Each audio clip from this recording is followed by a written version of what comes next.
tema dessa noite é multipliquem-se. Na transmissão o Bernard colocou multiplique-se. Gostei do singular, viu, Bernard? Porque cada um de nós precisamos aprender de fato a se multiplicar. E nós vamos entender isso tanto numa perspectiva de um casal tendo filhos, como também numa perspectiva da igreja, cada membro da igreja se multiplicando, através do fazer discípulos, através do evangelismo, através deste crescimento maravilhoso.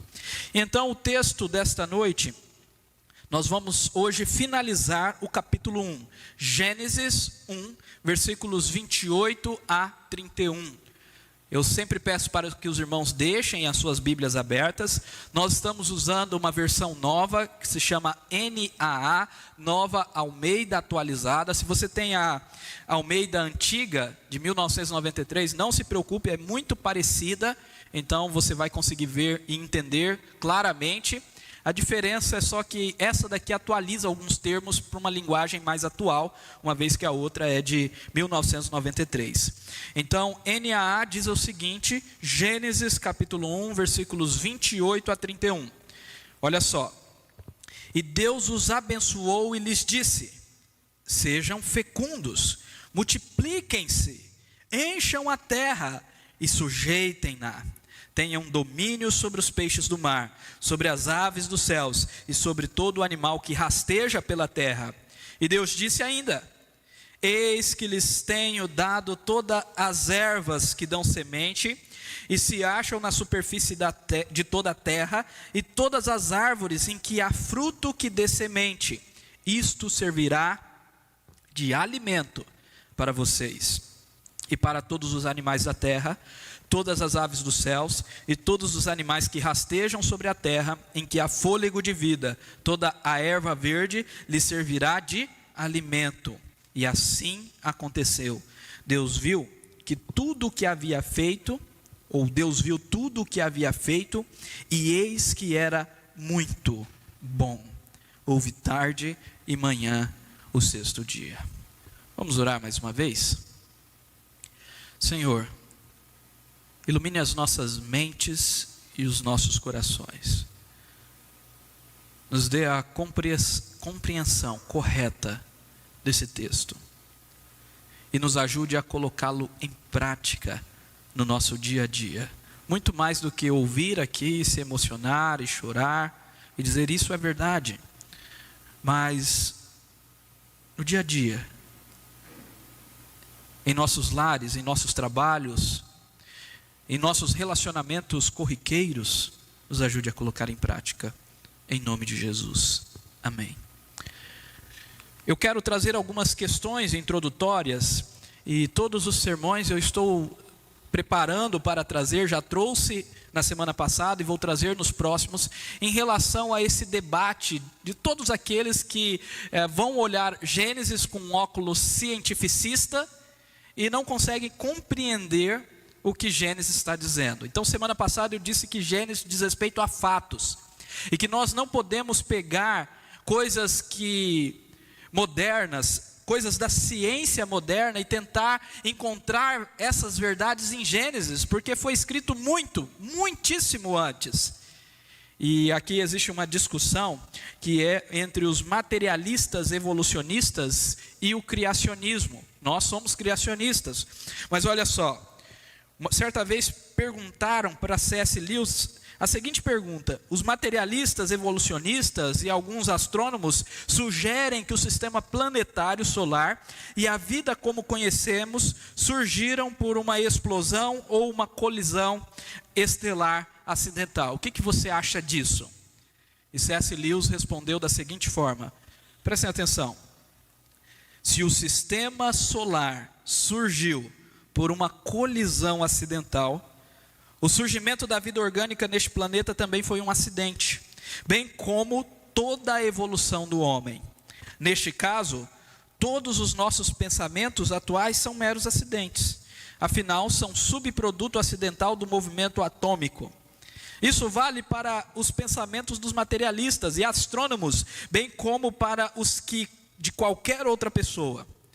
Mas se os pensamentos deles, isto é, dos materialistas e dos astrônomos, são meros subprodutos acidentais, por que devemos acreditar que são verdadeiros? Não vejo razão alguma para crer que um acidente seria capaz de dar-me a explicação correta de todos os demais acidentes. Eu poderia concluir dizendo: não vejo razão nenhuma para crer. É crença. O que muitas pessoas falam: não, mas existe tantas evidências. Só teorias. São crenças de como o mundo veio a existir. Inclusive existem cientistas sérios que são criacionistas. Então não vejo razão alguma para crer que um acidente seria capaz de dar a explicação correta para a criação de todo o cosmos. Como um acidente, uma explosão, uma colisão acidental de estrelas poderia originar tudo isso que nós temos aqui: perfeição, beleza, inteligência, desejo, vontade, amor. Hoje foi um dia extremamente romântico, em outro sentido, claro, onde os filhos postaram imagens das suas mães, visitaram, almoçaram aqueles que puderam com suas mães, falando: eu amo a minha mãe, saudades da minha mãe, te amo para cá, te amo para lá, beijo para cá, beijo para lá. O amor de um filho com a sua mãe. Como que uma colisão acidental de estrelas é capaz de gerar isso? Então, o que nós concluímos disso daqui é que crer que existe um Criador é racional e lógico. Existem cientistas sérios que desenvolvem pesquisas nessa área, mostrando que um Criador criou todas as coisas, e há sim evidências claras, científicas, na criação. Assim foi Isaac Newton. Ele buscava entender a criação e as leis que regem a criação, porque ele cria no Deus Criador. E muitas pessoas negam isso. É a falácia do ateísmo moderno. Então nós somos criacionistas, sim. Deus criou. E por que somos criacionistas? Porque o criacionismo, a criação, está na base da nossa fé. E se nós não entendemos que Deus criou todas as coisas, nós não conseguimos entender, ou nós não vamos entender o motivo que precisamos da redenção e toda a história da redenção que a Bíblia nos ensina. Porque Deus nos criou e nos criou para Ele. Nós pecamos e por isso que existe todo o mal, todo o sentimento de vazio, toda a saudade pelo lar. Vocês já ouviram falar sobre isso? A saudade do lar? Às vezes há um sentimento muito forte em nosso coração, mesmo estando com a nossa família, mesmo estando num lugar gostoso, prazeroso, mas tem aquele sentimento de saudade, falta algo. Por quê? Porque o nosso coração deseja e anseia Deus, deseja e anseia os céus, deseja e anseia a criação restaurada. Essa é a saudade do lar. Então, criação, queda, o pecado, a queda tirou essa paz, trouxe todo o mal, doenças, todo o pecado, os assassínios, tudo isso de mal que acontece vem do pecado. Mas Cristo veio para resolver o problema através da sua morte, e um dia Ele retornará, concretizando, finalizando, consumando tudo aquilo que Ele já conquistou na cruz, mas que Ele está fazendo de pouco em pouco, até o grande dia que Ele fará tudo novo. Entenderam? Se eu tiro a criação daqui, como que o homem caiu? Se o homem é um subproduto da evolução acidental, então ele nunca caiu. Na verdade, o pecado é instinto humano. É o instinto do animal que há em cada homem. Não precisa de redenção. Talvez a redenção seja a própria razão, a moral. E não há consumação. O homem sempre vai ser um animal instintivo que ora consegue controlar os seus instintos, ora não consegue controlar. Entenderam? Se você tira a criação, você se torna outra coisa e não um cristão. Então nós precisamos crer na criação. Nós vimos na semana passada em Gênesis capítulo 1, versículos 26 e 27, que Deus criou o homem e a mulher à sua imagem e semelhança. Isso significa que Deus imprimiu no homem a sua glória. E Deus deu aos homens, ao ser humano, ao homem e à sua mulher, macho e fêmea, Deus deu a eles o domínio sobre toda a criação. Eles foram criados para serem vice-gerentes de Deus. Sendo assim, o ser humano é a coroa da criação de Deus, para refletir a sua glória através da imagem de Deus.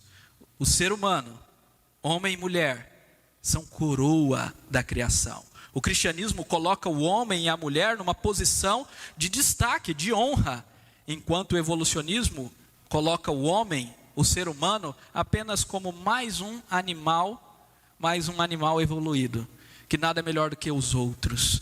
Não, para Deus o homem é a coroa da sua criação, para refletir a sua glória através da imagem que ele imprimiu no homem. Nós vimos sim que o pecado ofuscou essa imagem, mas que Cristo restaura essa imagem através da sua redenção.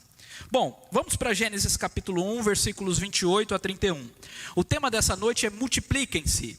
Mas antes eu queria mostrar o que há nesse texto, nesses versículos que nós lemos. A primeira coisa que há nesse texto é a bênção da fecundidade e a ordem de povoar toda a terra. O versículo 28, a primeira parte, diz: e Deus os abençoou. Então é uma bênção, Deus está abençoando. Deus os abençoou e lhes disse. Deus fala. É interessante porque toda a criação do homem é diferente, porque no início, lá quando Deus decide criar o homem, Ele delibera entre si: façamos o homem, todos nós vamos fazer o homem à nossa imagem e semelhança. Quem que está conversando? É o Pai, o Filho e o Espírito Santo. E agora então Deus abençoa o homem depois de criado, o homem e a mulher, e os ordena, dizendo: sejam fecundos, multipliquem-se, encham a terra e sujeitam-na. Eu quero trazer várias aplicações disso daqui, depois nós meditarmos nas divisões desse texto. Mas eu quero já dizer que aqui nós temos o que chamamos de mandato social. Os teólogos chamam essa parte de mandato social. É uma ordenança, um mandato de Deus para que nós vivamos em sociedade, para que nós criemos a sociedade por meio dos filhos, por meio da família. A família sempre é considerada a célula máter da sociedade. Então da família vem depois tribo, da tribo nações, cidades, estados, nações e por aí vai, vilas e por aí vai. Então, por meio da família, nós vivemos em sociedade. A família é o primeiro núcleo social que uma criança vem participar. Então este é o mandato social. E este mandato aparece em outros lugares, como por exemplo, quando por causa do pecado do homem, Deus deu um restart, iniciou de novo com a família de Noé, o dilúvio veio, e somente Noé e seus filhos e as noras dos seus filhos e sua esposa sobreviveram. Então Deus, lá em Gênesis capítulo 9, versículo 1, ele diz: Deus abençoou Noé e seus filhos, dizendo: sejam fecundos, multipliquem-se e enchem a terra. A mesma ordem, continuidade. Deus quer que isso aconteça. Gênesis 9, 7. Mas sejam fecundos e multipliquem-se, povoem a terra e multipliquem-se sobre ela. Olha só, 2 vezes aparece nesse versículo: multipliquem-se. Deus quer que nós nos multipliquemos. Olha que interessante. E lá em Jeremias nos mostra exatamente o que é a implicação desse mandato social. Quando lá em Jeremias, esse texto que nós vamos ler agora, que está nos slides, é um texto que é uma carta para os exilados. Uma carta para aqueles que foram tirados da nação de Israel, do reino de Judá, de Jerusalém, e foram levados cativos à Babilônia. Então Jeremias escreve essa carta para eles, dizendo: Assim diz o Senhor dos Exércitos, o Deus de Israel, a todos os exilados que eu deportei de Jerusalém para a Babilônia: construam casas e morem nelas. Observe que aqui nós temos tanto um aspecto de criar cultura: construam, morem nas casas, vivam a vida, como também o viver em sociedade. Então plantem pomares e comam o seu fruto, casem e tenham filhos e filhas. Casem, primeiro casamento, tenham filhos e filhas, escolham esposas para os filhos de vocês e deem as suas filhas em casamento, para que tenham filhos e filhas. E aí o texto diz: multipliquem-se em seu número e não diminuam aí na Babilônia. Procurem a paz da cidade para onde eu os deportei e orem por ela ao Senhor, porque na paz da cidade vocês terão paz. Olha que texto maravilhoso. Esse texto nos ensina o mandato social: multipliquem-se, casem e multipliquem-se. Isso é o mandato social. E busquem a paz da cidade, porque na paz da cidade, é até importante que isso aqui nos ensina até política, intercessão. Nós precisamos orar pela nossa cidade, a igreja precisa orar pela cidade, porque na paz da cidade nós teremos paz. Então nós temos aqui o mandato social, mas nós temos também o que nós podemos chamar de a missão de mãe. Há um texto no Novo Testamento, um texto de 1 Timóteo capítulo 2,15, que é um texto que é difícil e que é muito mal compreendido, porque às vezes nós lemos sem voltar no Gênesis, sem entender todo esse contexto da bênção da fecundidade. E é um texto que Timóteo, ou Paulo fala a Timóteo, dizendo que a mulher será preservada em sua missão de mãe. Então ela será preservada em sua missão de mãe.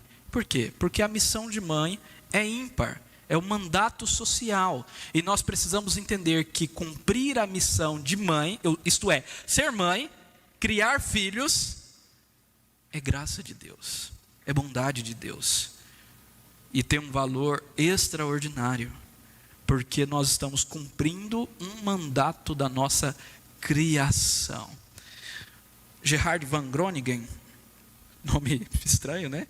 Ele diz o seguinte: para cumprir o mandato social, a mulher tinha que cumprir os seus papéis decretados, como auxiliadora, idônea, parturiente, ela daria à luz a filhos, e mãe cuidadora.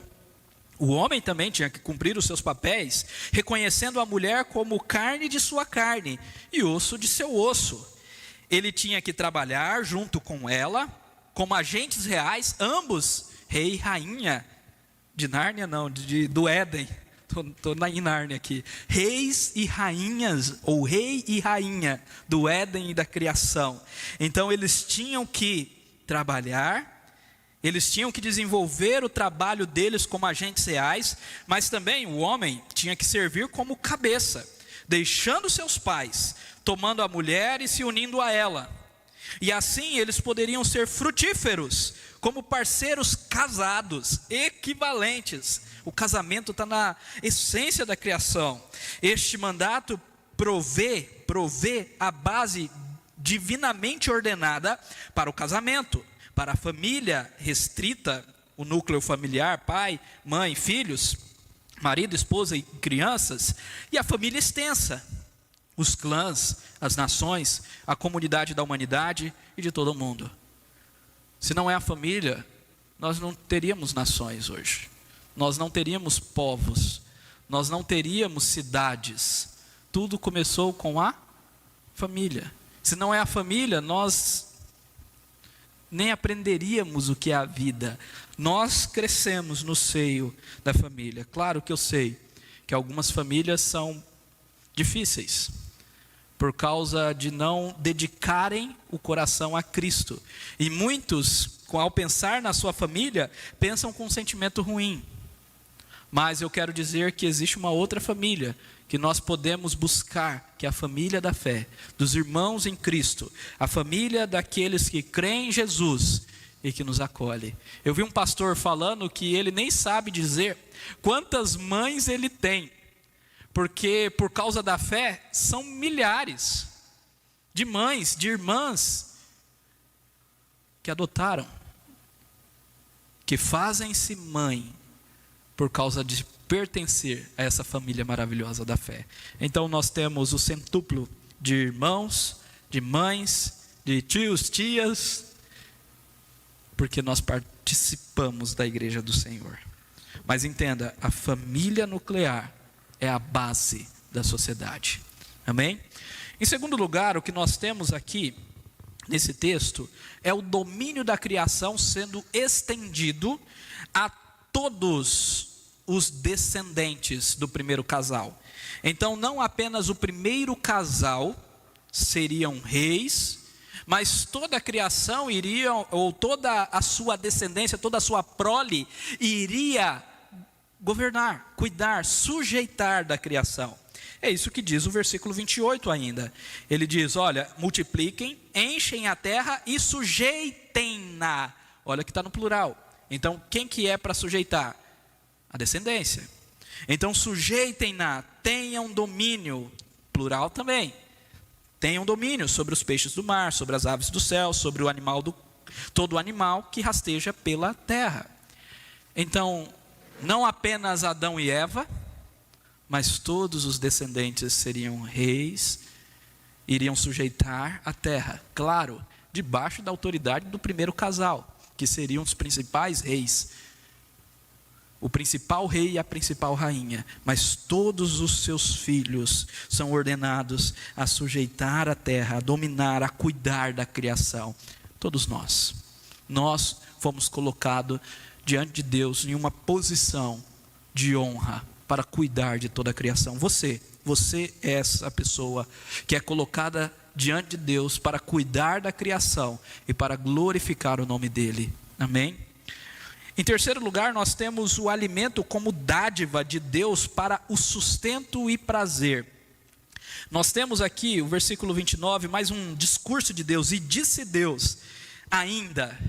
Então Deus fala, está conversando, está falando com os nossos primeiros pais, o primeiro casal, está abençoando eles, e agora ele vai trazer uma bênção maravilhosa, que é a bênção da provisão, que é a bênção do alimento. Eis que lhes tenho dado, olha, é dádiva, é Deus que dá, o alimento vem de Deus, por isso que a gente agradece, é por isso que tem que ser com sinceridade a nossa gratidão. Eis que lhes tenho dado todas as ervas que dão semente e que se acham na superfície de toda a terra, e todas as árvores em que há fruto que dê semente, isso será de alimento para vocês, versículo 29, e no versículo 30 vai dizer que também será de alimento para os animais. Então Deus alimenta o homem e alimenta os animais, e Deus deu aqui as ervas em primeiro lugar, depois ele vai permitir que o homem coma os animais. Depois nós vamos ver isso. Mas na criação, Deus primeiramente concede a dádiva do alimento, das ervas, dos frutos. E ele planta um jardim. Nós vamos ver isso daqui 2 semanas. Que ele planta um jardim maravilhoso e coloca o homem nesse jardim, para o homem cultivar e guardar esse jardim, e para se alimentar de todas as árvores maravilhosas que há no jardim, menos uma. E o homem vai justamente na que não pode. Olha aí, se não é o que nós fazemos, né? Deus nos dá as coisas, Deus nos sacia, Deus provê em nosso lar, mas a gente enche a boca de reclamação, porque a gente queria, não era sanduíche gourmet de 20 e poucos reais, mas era pizza não sei da onde. Não é assim? Gente, não é assim? Mas Deus que dá. Agora, observe que ele dá uma variedade muito grande. Eu acho isso maravilhoso, porque, sim, é providência para o sustento, mas também para o prazer. Deus não estava preocupado apenas com sustento, porque senão ele teria feito apenas uma ração diária, um tipo de alimento apenas, totalmente nutricional e suficiente. Mas não é isso. Ele separou os nutrientes em alimentos diferentes, e ele nos deu uma variedade de alimentos para que a gente desfrute da criação, Porque Ele está preocupado com o prazer do homem. Da mesma forma, a fecundidade vem por meio da relação sexual, que tem a ver também com o prazer. Mas nós vamos falar sobre relação sexual depois, quando falarmos no texto que diz: e tornem-se os dois uma só carne. Mas olha só como Deus, o nosso Deus, Ele é maravilhoso. Entenda que muitas vezes o medo das pessoas de terem filhos é por falta de sustento. Casaram e ficam preocupados. Será que eu vou ter sustento para sustentar o meu filho?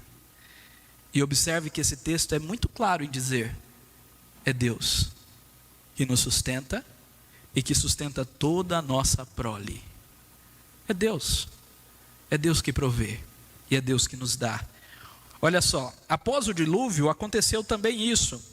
E Deus permite ali, após o dilúvio, em Gênesis capítulo 9, 3, que Noé e seus filhos e a sua descendência, as esposas dos filhos, a esposa de Noé, comam também dos animais.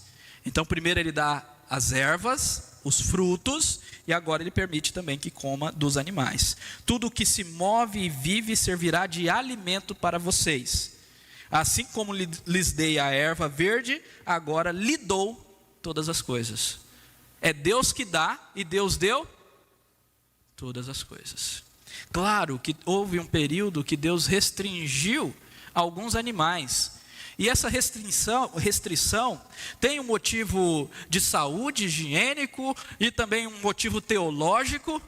Mas o que nós entendemos é que no Novo Testamento, após a morte e ressurreição de Cristo, essa restrição de certos animais foi quebrada. Porque Deus mesmo, Jesus mesmo disse a Pedro: não considere impuro aquilo que Deus purificou. Isso está lá em Atos capítulo 10, versículo 15. Em uma revelação que Pedro tomou, aonde ele viu animais que seriam impuros, e Deus ordenou, Jesus ordenou: coma. E Jesus disse: não considere impuro aquilo que Deus purificou. E por isso que Paulo nos revela: pois tudo que Deus criou é bom, e se recebido com gratidão, nada é recusável. Tudo que Deus recebeu é bom, ou tudo que Deus criou é bom e nos deu. Então nós precisamos receber com gratidão. Amém? Então a comida é dádiva do Senhor. Aleluia. E por último, nós temos então, aqui nesse texto, no versículo 31, a perfeição e a harmonia da criação para a glória de Deus. O último versículo diz: Deus viu tudo o que havia feito. Deus viu, Deus conferiu. Não tem quando você pinta alguma coisa, um quadro, e você olha a sua criação? Quando você faz algo que você gosta e de repente você olha e, nossa, mas que coisa bonita, né? Então Deus viu tudo o que havia feito, e eis que era muito bom. Essa qualificação com superlativo só vem aqui. Antes não veio. Quando Deus criou os animais, quando Deus criou a terra, quando Deus criou e separou a luz e colocou os luzeiros, etc. Em todos os outros dias, nós temos Deus vendo a sua criação e vendo que ela era boa. Mas agora a sua criação é muito boa. Por quê? Porque Deus criou o homem, porque faltava a obra-prima da sua criação, e porque Deus criou toda a criação para que o homem vivesse nela, e para que o homem espelhasse a sua glória. Por isso é muito bom. E essa expressão muito bom remete ao que nós chamamos de shalom. E a shalom, que é traduzido por paz, é um termo hebraico, shalom, que é traduzido por paz. A shalom da criação aponta para essa harmonia, para essa perfeição. A criação era toda perfeita, harmônica, tudo estava no seu devido lugar, e tudo refletia a glória de Deus. E o homem, então, imagem de Deus, estava ali colocado no seu devido lugar, para espalhar a imagem de Deus a todo mundo. E Deus, ufa, que maravilha, isso é muito bom. E aí o que acontece? O pecado. A shalom é perdida no pecado. A imagem de Deus é desfigurada corrompida, astigmatizada na queda, mas nós cremos na restauração. E é exatamente isso que Cristo veio restaurar. Jesus veio ao mundo para restaurar todas as coisas por meio do seu sangue. É isso que diz Colossenses 1:20, um texto que eu já li na semana passada e leio novamente. E que Cristo, havendo feito paz pelo sangue da sua cruz, por meio dele reconciliasse, é um termo que pode ser traduzido por restaurasse, por meio dele fizesse a restauração consigo mesmo de todas as coisas, quer sobre a terra, quer nos céus. Cristo está restaurando a Shalom da criação. Cristo está restaurando o Éden. Claro, um pouquinho diferente, porque em Apocalipse o Éden é a nova Jerusalém descendo do céu.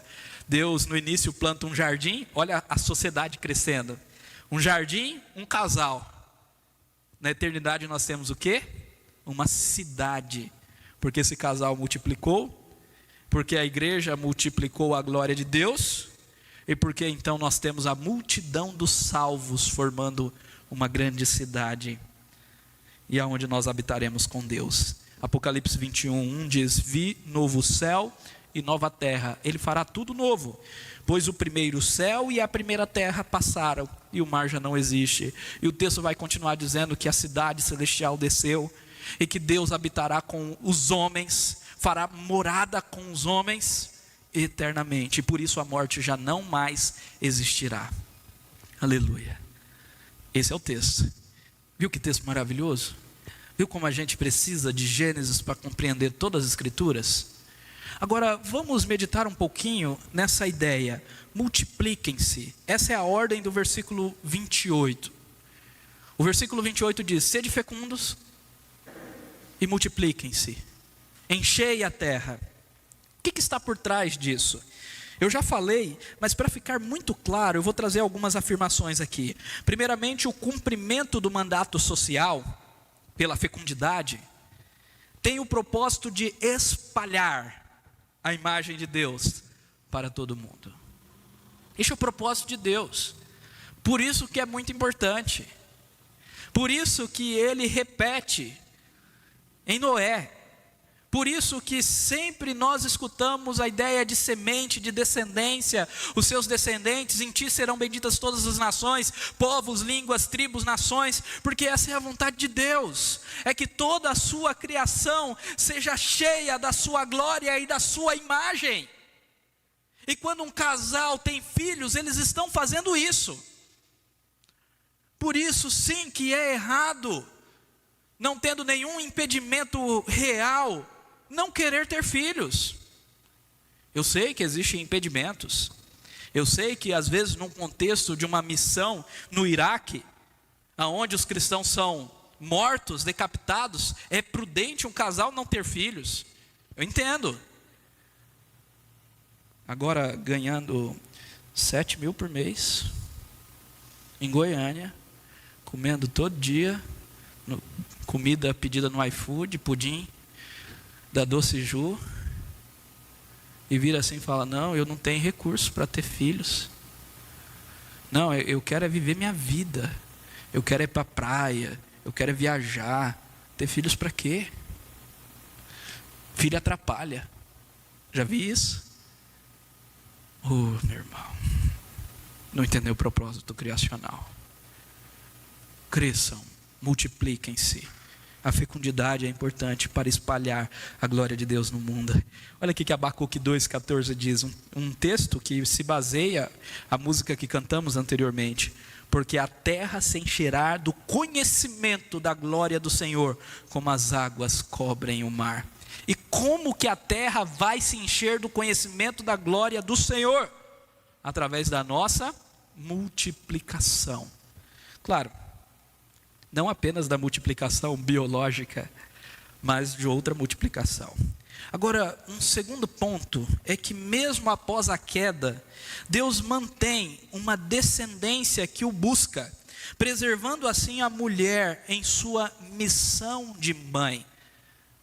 Quando Eva pecou, quando Adão pecou, e quando então o ser humano caiu no pecado e toda a sua descendência, consequentemente, porque eles eram os primeiros pais, representantes nossos. Quando todos então caíram no pecado, Deus poderia, vocês não vão ter filhos não, calma aí. Já que desfigurou, corrompeu a minha imagem, mas Deus não faz isso.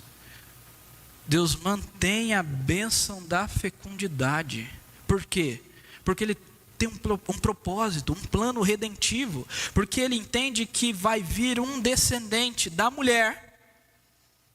E observe, Jesus, Ele é nascido de mulher, mas Ele não tem pai humano. O seu pai é celestial. Olha a bênção da missão da mãe. Então vai vir um descendente de mulher, que vai pisar na cabeça da serpente, que vai destruir o poder da morte de Satanás, e que vai restaurar a criação.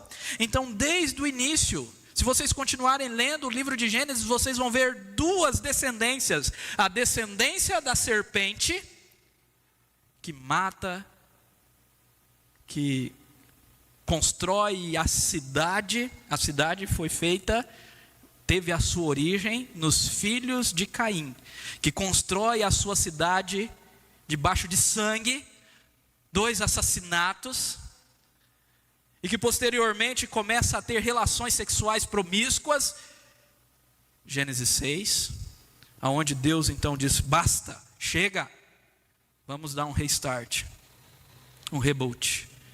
Então Deus recomeça. Mas olha, sempre há 2 descendências, e uma descendência que Deus mantém fiel até o descendente, Jesus, e depois de Jesus, espalha para todo mundo. Todo aquele que crer, todo aquele que invoca o nome do Senhor Jesus Cristo é salvo. É isso que nós temos em Gênesis 3,15. Porém, inimizade entre você e a mulher, está falando para a serpente, entre a serpente e a mulher, entre a sua descendência, a descendência da serpente, os filhos de Satanás, e o descendente da mulher, que é Jesus, e toda essa descendência que leva até Jesus, e todos nós que viemos após a vinda de Jesus. Este lhe ferirá a cabeça, e você lhe ferirá o calcanhar, falando de Jesus. Então, mesmo após a queda, Deus mantém uma descendência, preservando assim a mulher em sua missão de mãe. Agora é o ponto, o pulo do gato. Existe uma correlação entre a ordenança, a fecundidade, a ordenança, a multiplicação e a missão da igreja de fazer discípulos. O primeiro Adão tinha como esposa Eva, e ela deveria multiplicar seus filhos para a glória do Senhor, apontando a imagem do Senhor. O segundo Adão, Cristo, também tem uma esposa, a igreja dele. E a igreja dele também tem que multiplicar. Como? Espalhando em todo mundo a glória de Cristo, as virtudes daquele que nos chamou das trevas para a sua maravilhosa luz, pregando o evangelho, fazendo discípulos. Então a missão da igreja tem uma correlação com essa ordenança pactual do mandato social de multiplicar. Assim como a um casal é dito multiplique, cresça, assim também é dito à igreja, aos membros da igreja. Cada membro deve multiplicar para a glória do Senhor, porque depois da queda, não adianta apenas ter filhos. Depois da queda, nós precisamos evangelizar os filhos para espelharem a imagem de Deus. Depois da queda, nós precisamos evangelizar as pessoas, porque a imagem de Deus está corrompida. Então por isso a igreja é importante. Se nós queremos que o mandato social se cumpra, se nós queremos a imagem de Deus espalhada por todo mundo, nós não podemos nos calar. É papel da igreja anunciar, espalhar a imagem, para que vidas sejam restauradas. Por quê, pastor? O quarto ponto. Através da redenção de Cristo, homens e mulheres se tornam filhos. Nós estamos falando de filhos, de descendência. Filhos de Deus, adotados por Deus, e tornam a espelhar a imagem de Deus. Eu falei que o pecado corrompeu a imagem de Deus, mas por meio da redenção, por meio da fé genuína e verdadeira, nós voltamos a espelhar a imagem de Deus gloriosa. É isso que Jesus diz, ou que João diz, no Evangelho de Jesus, segundo João, no capítulo 1, no versículo 12. Quando ele fala: mas a todos quantos o receberam Jesus, deu-lhes o poder, a autoridade, o direito de serem feitos, chamados filhos de Deus, a saber, os que creem em seu nome. Para ser filho de Deus, tem que crer em Cristo. E crendo em Cristo, nós voltamos a espelhar a imagem dele em toda a terra. Como colocar essas verdades na prática? 4 pontos para a gente encerrar. Primeiro, nós aprendemos hoje, e estamos aprendendo ao longo dessa série, que o propósito da criação é a glória de Deus. É a glória de Deus. Deus criou tudo para a sua glória, porque dele, por meio dele, para ele são todas as coisas. A ele a glória eternamente. Amém. Então, o propósito da criação é a glória de Deus. Por isso, olha só, se vocês comem, lembra da comida, a gente falou? Se vocês bebem, ou fazem qualquer outra coisa, façam tudo para a glória de Deus. Se há alguma coisa que você está fazendo, que você pode dizer com certeza que isso não é para a glória de Deus, o certo é que você parasse de fazer. Porque tudo deve ser para a glória de Deus. E meus irmãos, fazer tudo para a glória de Deus não significa não ter prazer. Não significa ser chato, cagueta, sei lá o que as pessoas chamam crente. Porque nós vimos que há muito prazer na criação. Deus colocou prazer. Prazer no casamento, prazer na comida, prazer no desfrute das coisas criadas. Aquela praia de Natal, viu, Heloísa?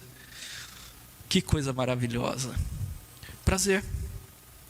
Então, quer vocês comam, quer vocês bebam, ou façam qualquer outra coisa, façam para a glória de Deus, em nome de Jesus.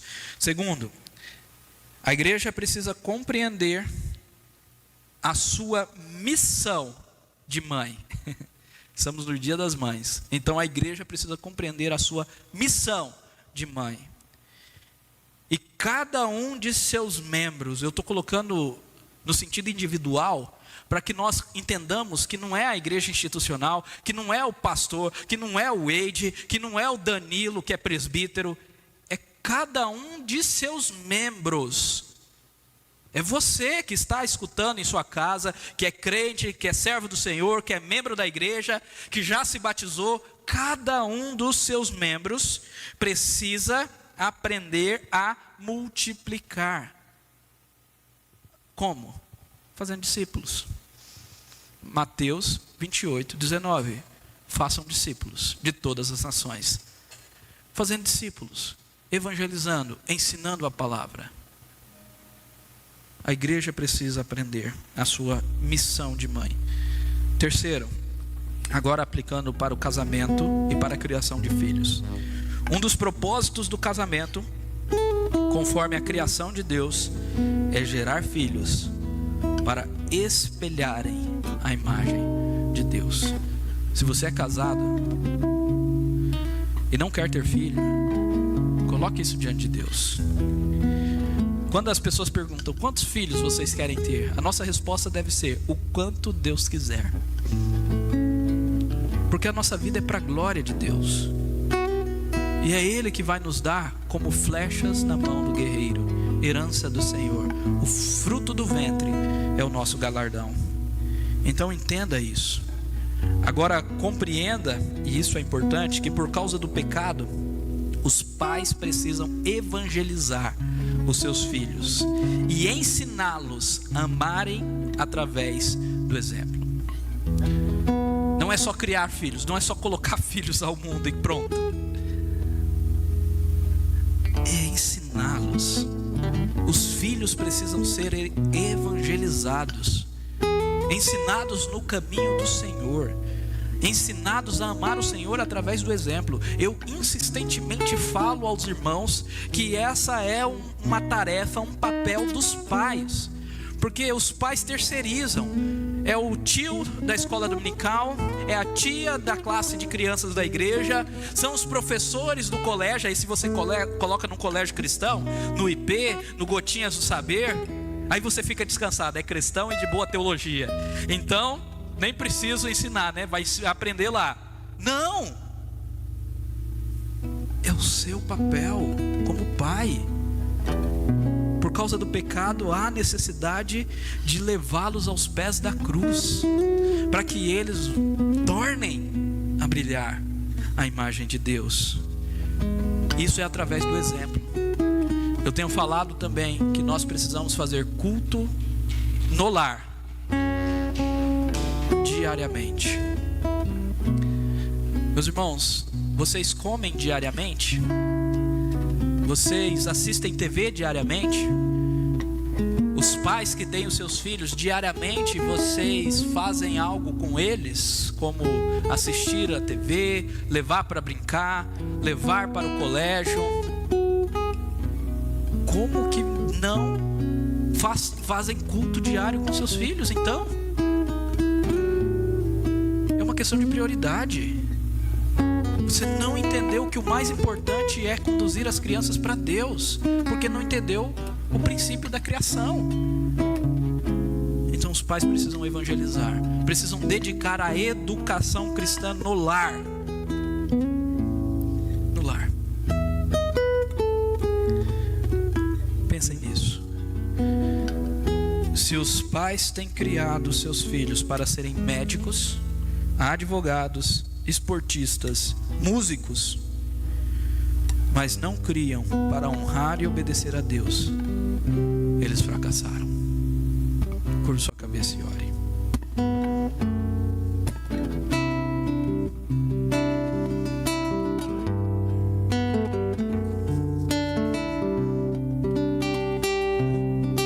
Antes de orarmos, eu quero trazer uma palavra de graça.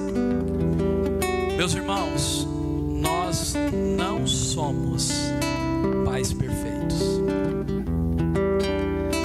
Talvez você esteja aqui escutando essa palavra e pensando, se fosse há 10 anos atrás, 15 anos atrás, 4 ou 5 anos atrás, eu já fiz tanta coisa errada com os meus filhos. Meus irmãos, nunca é tarde para começar. Seu filho pode ter 5, 10, 15, nunca é tarde. Você precisa evangelizá-lo. Talvez o seu filho já saiu de casa. E agora? Eu não posso fazer o culto familiar mais. Mas você pode continuamente evangelizá-lo e apontar o caminho da palavra do Senhor, para apontar o caminho de Cristo, amando Cristo. Sim, Deus perdoa. Não somos pais perfeitos. Eu não sou um pai perfeito. Nenhum de nós somos perfeitos na nossa paternidade. Mas Deus é o pai perfeito, a mãe perfeita aos seus filhos. Então, meus irmãos, encontremos a paternidade em Deus. Peçamos perdão a Ele pelos nossos erros, e que o seu amor para os seus filhos venha nos ensinar. Vamos orar. Senhor,